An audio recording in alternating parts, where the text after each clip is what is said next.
What happened to George Soros in China? George Soros got kicked out of China in 1989 and was banned for life along with his open society outfits after his stooge, who became the top dog, Zhao Ziyang, was a George Soros puppet who was brought in to first becoming premier and then general secretary of the Chinese Communist Party, the top position in China for between 87 and 89. And Zhao Ziyang co-ran a think tank, an open society think tank with George Soros. And they made a push at a certain point when there was evidence that there were certain nationalists in China that were unwilling to go along with the David Rockefeller agenda for sweatshop China forever. And instead were trying to keep China from going into that slave policy. And they had to be dealt with. So Zhao Ziyang was the guy who was supposed to be, he was hailed as the Chinese Gorbachev.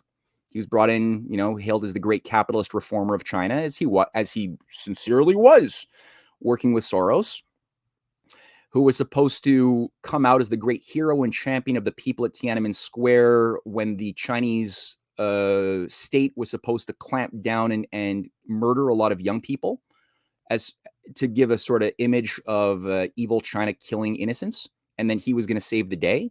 It didn't happen. Just like in Ukraine, the government was, the soldiers were told that they're not allowed to carry weapons.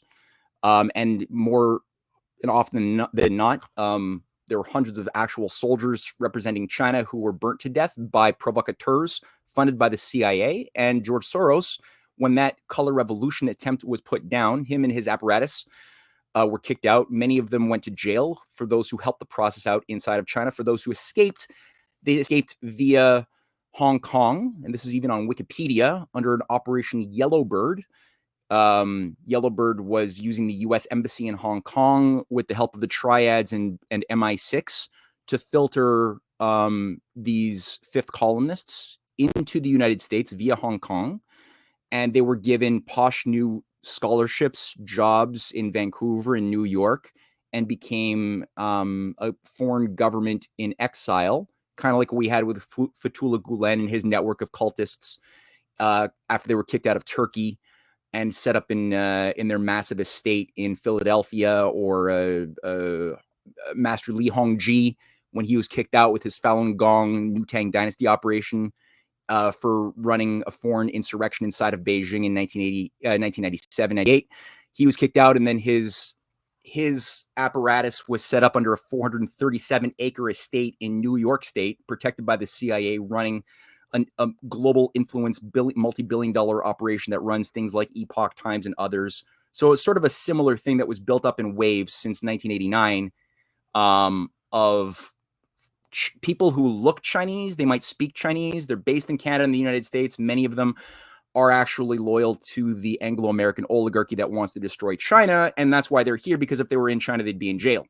So when we often see people who are, in like really rich Chinese, a lot of the cases, and I won't say all of them, they're actually not representing China, even though Westerners are being led to think that, oh, that's how China is like causing the housing market crisis or the fentanyl crisis or other things, or they're training Chinese troops in our military bases. It's actually Taiwanese troops that are being trained here, and that's been the case for years. And the other thing is that these are, again, traitors.